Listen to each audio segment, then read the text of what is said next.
Amigos, buenos días. Bienvenidos a la primera emisión, hoy miércoles 12 de marzo, y iniciamos con la información que sin duda, Jorge, afecta a todo el país y es sobre el fuerte invierno. ¿Cómo estás? Buenos días. ¿Qué tal, caro amigos televidentes? Muy buenos días y bienvenidos. Empezamos. El COE cantonal de Loja, en el sur del país, se reunió de emergencia tras las fuertes lluvias que dejaron graves afectaciones, especialmente en el sector mayorista, donde las pérdidas son cuantiosas. Las autoridades colaboran en la limpieza y gestionan recursos ante el gobierno nacional para atender la emergencia.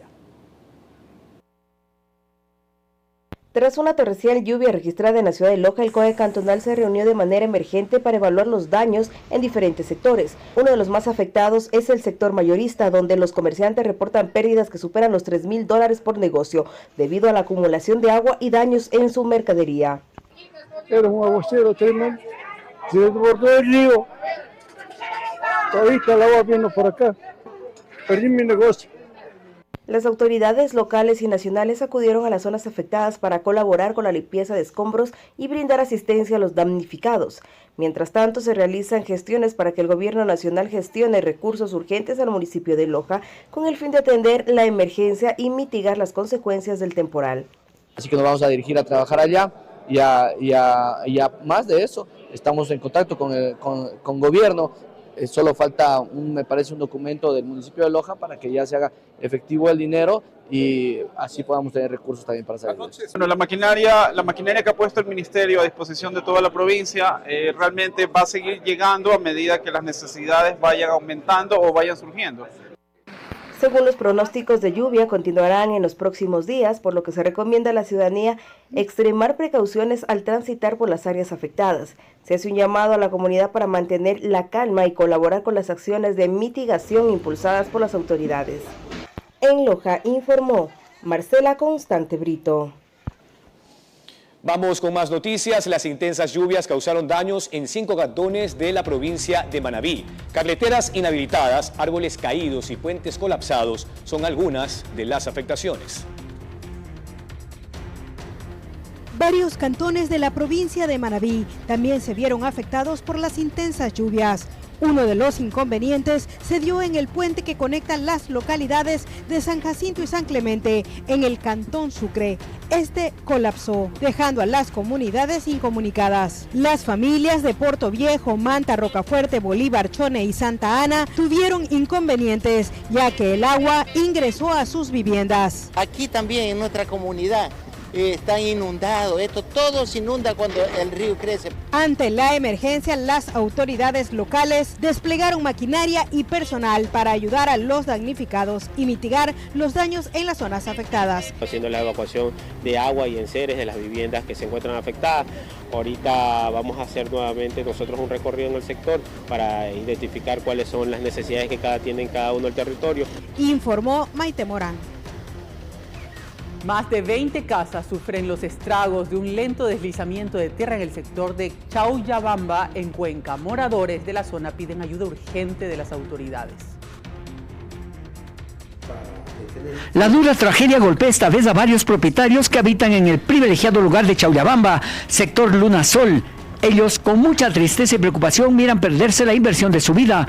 Una de ellas es Catalina Pacheco, quien ha perdido totalmente su vivienda. Estamos tan destrozados porque es una inversión grande, fuerte, que nosotros la hicimos con todo el sacrificio del mundo, esperando mi esposo y yo, que es una persona americana, de venirnos a radicar acá, a mi país. Más de 20 villas vecinas podrían sufrir las mismas consecuencias en caso de que no se tomen urgentes medidas que logren parar este deslizamiento que va poniendo en peligro las valiosas casas, como se evidencia en los múltiples daños existentes en todas ellas. Y realmente necesitamos la ayuda emergente porque esta es una situación complicada. Hay casas que se han dado ya por pérdida total. La casa es pérdida total, yo no tengo seguro, la casa está pagada hace unos meses nada más y no sé qué voy a hacer porque no tengo a dónde ir.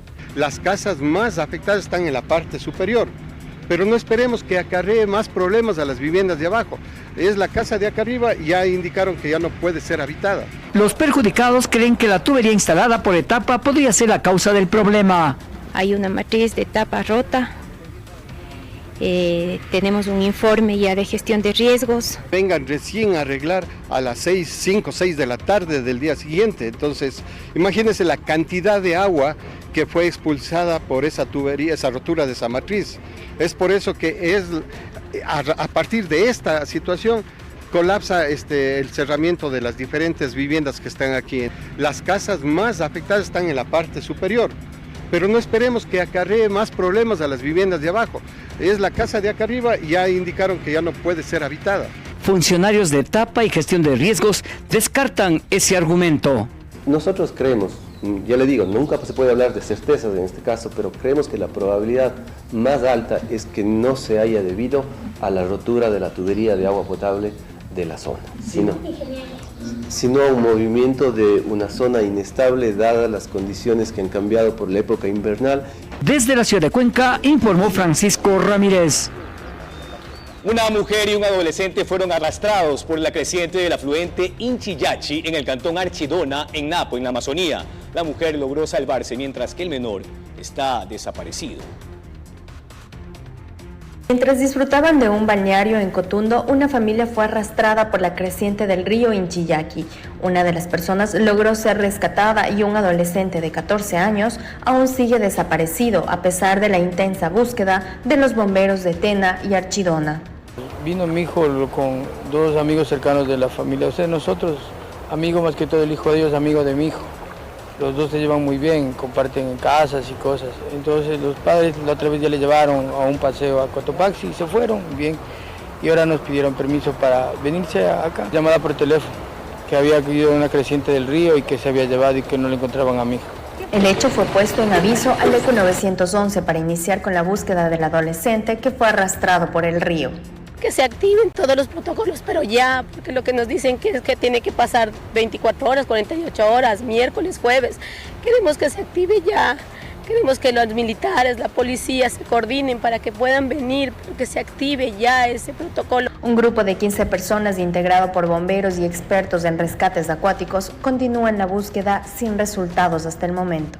Se han dividido 3 grupos de trabajo. El cuerpo de bomberos de Tena va a realizar el descenso desde Ongota Abajo hasta el sector de Puerto Misahuallí, con guías especializados en kayak.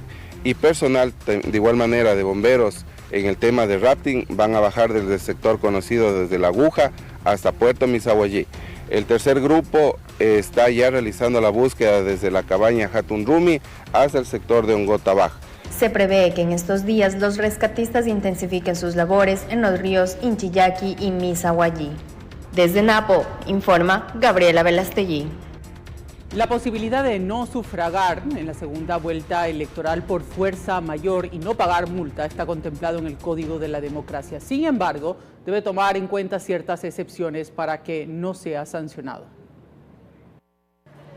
Desde el Ejecutivo surgió la posibilidad de que las personas que no puedan sufragar el próximo 13 de abril en la segunda vuelta electoral y que sea por cuestiones de fuerza mayor como afectaciones por las fuertes lluvias no tengan que pagar multa, algo que sí lo contempla el artículo 292 del Código de la Democracia, pero señala que sea el día mismo del proceso u 8 días antes. Bien puede la autoridad electoral, en estos casos de catástrofe natural, de inundaciones, de impacto de la fuerza de la naturaleza, bien podría emitir un justificativo general, una resolución general para aquellas circunscripciones afectadas, para que no se les impute, en el caso de que no puedan llegar a las elecciones, no se les impute la multa. Al faltar casi un mes para el balotaje, Carlos Aguinaga, ex vocal del entonces Tribunal Supremo Electoral TSE, cree que deberá realizarse un examen exhaustivo con los afectados en la actualidad. Bueno, estamos cerca de la elección, pero la norma dice 8 días antes. Eso habrá que ver si esta afectación grave que tienen los ciudadanos persiste o no persiste, ¿no es cierto?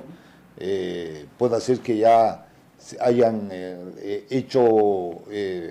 reparado los accesos o accesos alternativos para que la ciudadanía se movilice, ¿no? y pueda ejercer su derecho al sufragio. Medardo Leas, expresidente del TSE, se inclina más bien por tratar de incentivar el voto. Una participación responsable, cívica, para que ejerzan con libertad el derecho al voto, dando el mismo al candidato su preferencia. Más para Oleas, la responsabilidad directa de dar facilidades al elector la tiene el Consejo Nacional Electoral CNE. Establezca un plan de contingencia a efectos de ubicar adecuadamente los recintos electorales en los sitios que faciliten el acceso de los ciudadanos y el trabajo de los miembros de la Junta Receptora de Voto. Desde el máximo organismo electoral todavía no ha existido pronunciamiento alguno, informó Héctor Romero.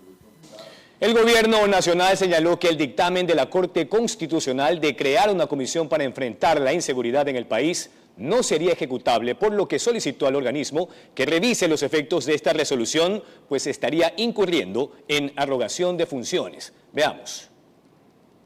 La Secretaría Jurídica de la Presidencia de la República remitió una solicitud de aclaración a la Corte Constitucional en relación a la objeción parcial de este organismo frente al decreto de estado de excepción emitido por el primer mandatario el pasado 2 de enero. En el dictamen, la Corte aceptó la constitucionalidad del estado de excepción por la causa de grave conmoción interna, pero declaró la inconstitucionalidad de la causal de conflicto armado interno. Para el constitucionalista André Benavides, lo que la Corte ha realizado es ejercer un control más estricto sin desconocer el contexto de seguridad por el que atraviesa el país. La Corte Constitucional no desconoce la situación grave, crítica que está viviendo nuestro país. No obstante, la magistratura ha indicado que los estados de excepción no se pueden ordinarizar. Por su parte, el constitucionalista Javier Palacios señala que la Corte ha realizado una adecuada interpretación de la Carta Magna. Es verdad lo que dice la Corte, el país ha vivido en una constante de estados de excepción, pero eso es un problema social y no un problema jurídico. Mientras el estado de excepción se encasille en las causales constitucionales, la Corte así debe declararlo. Si la Corte tiene reproches sobre las causales, no debe declarar la constitucionalidad del estado de excepción. En el dictamen, la Corte determinó la creación de una comisión conformada por diferentes entidades del Estado para superar los problemas vinculados al crimen organizado y de esta manera evitar que se utilice el mecanismo del estado de excepción.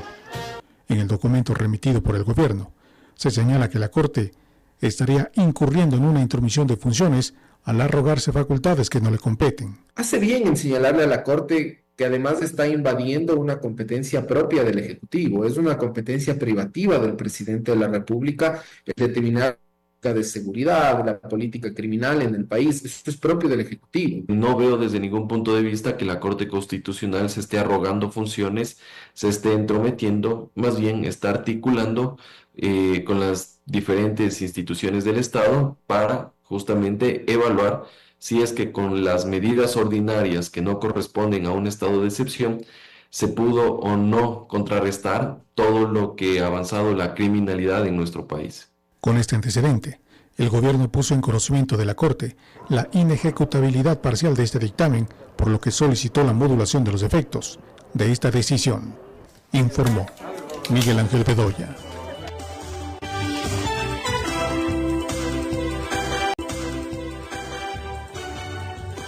7 de la mañana con 27 minutos. Amigos, gracias por continuar con nosotros y nuestra señal también en todas nuestras plataformas virtuales. Continuamos con más información y ahora les contamos que hombres armados asesinaron a un adolescente en Portoviejo, en la provincia de Manabí. 2 sujetos lo interceptaron y acribillaron.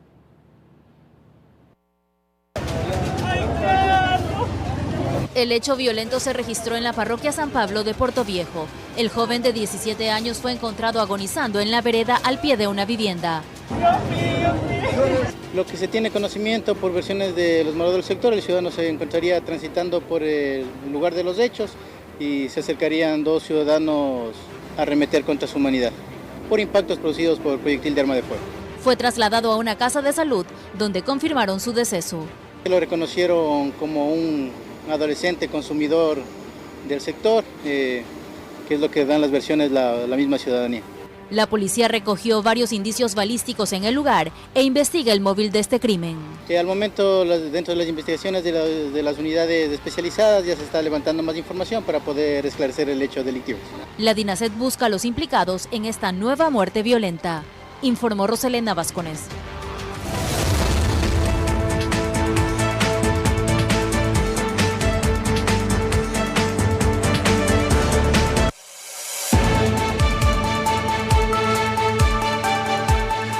las 7 de la mañana con 28 minutos. ¿Qué pasa en Chongón, en Vía La Costa, acá en Guayaquil? Continúan las extorsiones. Han colocado explosivos en las inmediaciones de una despensa en esa población.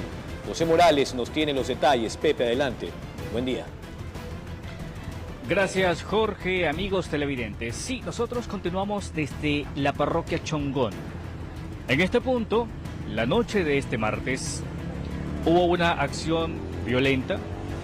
Sujetos desconocidos llegaron hasta este lugar y colocaron un objeto explosivo, el cual hicieron detonar, provocando daños, lo que ustedes están observando en estos instantes.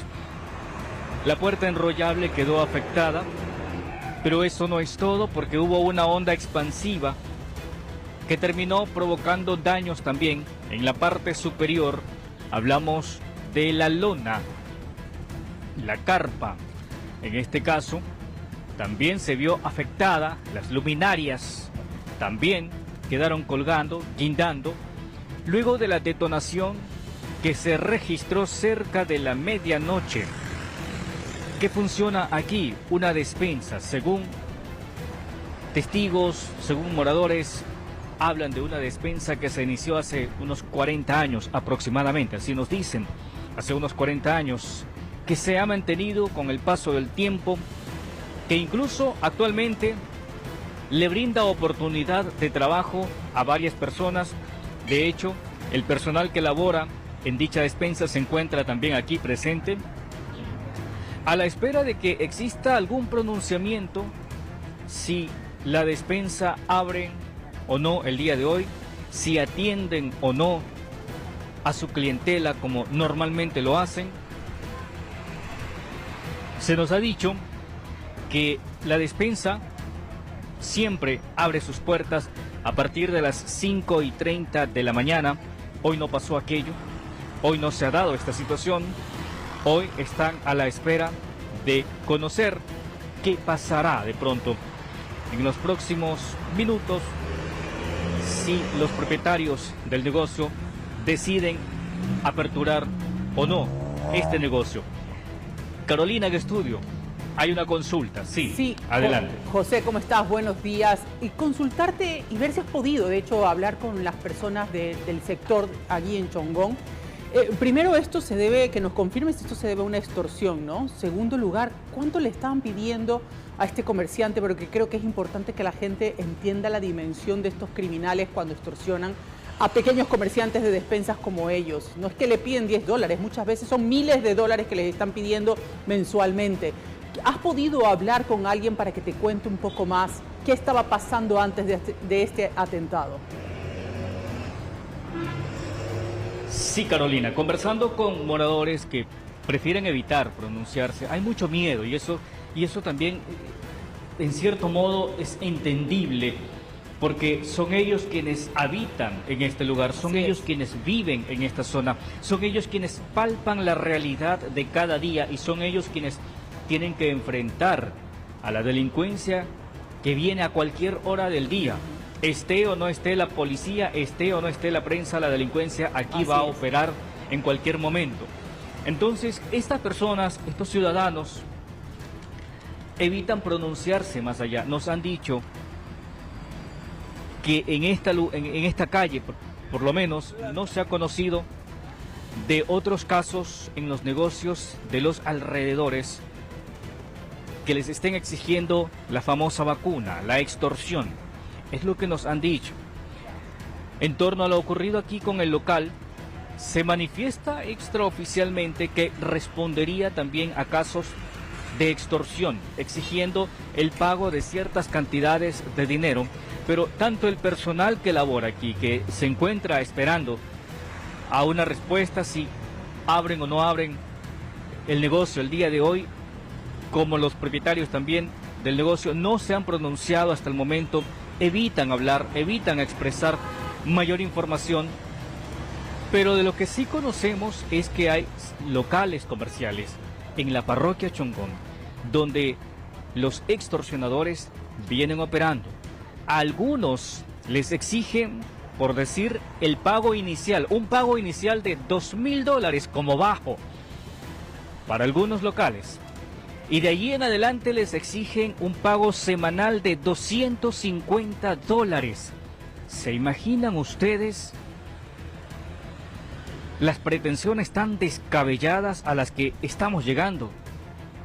Por eso muchos locales hoy por hoy están optando por cerrar sus puertas, porque al exigir tales cantidades de dinero, ni siquiera piensan, imagínense. O sea, ni siquiera piensan, si quieren vivir de la extorsión, por lo menos déjenle al comerciante un valor razonable para que les puedan entregar, pero no, los obligan, les exigen estas cifras demasiado altas. Y lo único que logran es que ese comerciante termine cerrando sus puertas y se les acabó el negocio también a los extorsionadores. Miren ustedes hasta dónde estamos llegando con exigencias como estas. De acuerdo a la información que les indico, les repito, nos han hecho llegar. En ciertos sectores la exigencia es de pago como mínimo $2.000 de valor inicial. Y de allí en adelante, las cifras más bajas hablan de que se les exige hasta $250 semanales. No hablo mensual, hablo semanal. Lo que indica que al mes están bordeando ya los $1.000. ¿Para quién trabajan entonces? ¿Para quién les toca trabajar? Si les terminan exigiendo esas cifras demasiado altas. Por ese motivo, y como les indicaba, muchos comerciantes se han visto en la necesidad, en la obligación de cerrar las puertas de sus negocios, porque simplemente ya no hay cómo continuar ante tales exigencias, porque terminarían trabajando para el extorsionador, ni siquiera para los servicios básicos, ni siquiera para el alquiler, ni siquiera para algún personal asistente, nada. Esa es la situación que se está viviendo en Chongón y en muchos otros sectores en la ciudad de Guayaquil. Ojo a esta situación. Compañeros, amigos, retornamos al estudio, ustedes con el desarrollo de más noticias. Adelante. José Morales, muchas gracias por ese reporte, pero hay que dejar claro algo. No se pueden permitir de ninguna manera que nosotros tengamos que vivir vacunados por estos delincuentes. Eso no existe. Eso es ilegal completamente. No podemos, ningún ciudadano tiene por qué pagar algo a estos delincuentes. Yo entiendo que todos nos sentimos desamparados, que muchos probablemente han tenido que hacerlo porque es eso, o no comer, así es sencillo. Nadie puede juzgar eso. Esto tiene que cambiar de la raíz, desde los controles de las autoridades, desde la inteligencia, lo que hemos venido siempre diciendo, desde la fuerza pública, desde las políticas de Estado, que lamentablemente no se cumplen. Pero nadie, absolutamente nadie, ningún ciudadano de este país tiene por qué, que tenga un negocio, tenga por qué estar pagando la extorsión, la vacuna para poder trabajar, para poder vivir literalmente. Es inaudito, Jorge, lo que está sucediendo en este instante. Y claro, hay que observar además, Caro y amigos televidentes, a nuestros seguidores también, en las plataformas, particularmente en YouTube, que son espacios que otrora, antes, no voy a establecer un periodo de tiempo porque se puede confundir mi comentario, pero antes al menos, Chongón, una zona totalmente tranquila, de mucho comercio, de gente que vive del día a día, que se para al pie del peaje para aprovechar el flujo masivo de turistas que se dirigen a playas, a la península de Santa Elena o también a otros puntos turísticos de estos sectores. Pero hoy están literalmente tomados, cooptados por las extorsiones y los vacunadores. Hablemos de otros espacios, Carolina y amigos televidentes. La provincia de Santa Elena antes no tenía estos problemas, estos líos. Hablemos de el oro de Machala. ¿Qué ha pasado ayer? 3 tipos llegaron la madrugada del martes a una concesionaria y lanzaron bombas Molotov para exigir el pago de las vacunas. Es decir, ha ido creciendo, había una especie de galope criminal que parecería indetenible.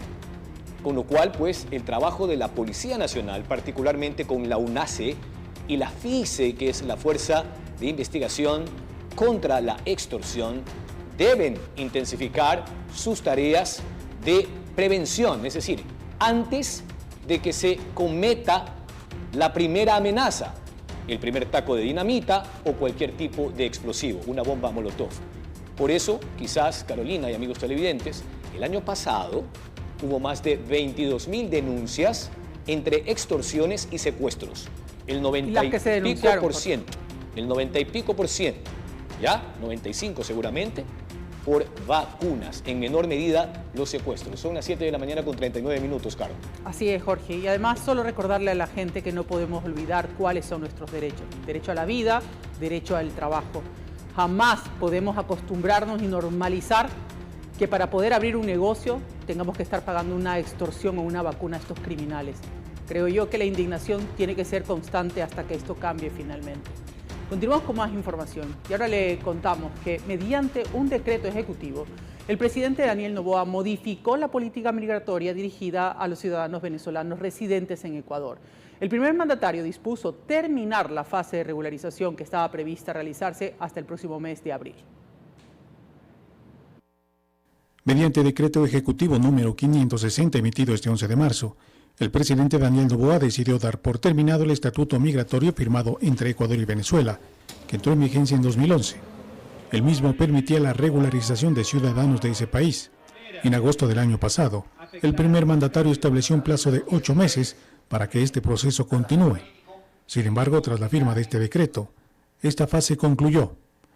En la comunidad venezolana residente en el país, existe expectativa tras esta decisión gubernamental. Esto nos da un golpe muy bajo, ya que para nosotros era una esperanza de poder cumplir a cabalidad este proceso hasta el mes de abril, que no comprendemos por qué hasta ahora que lo están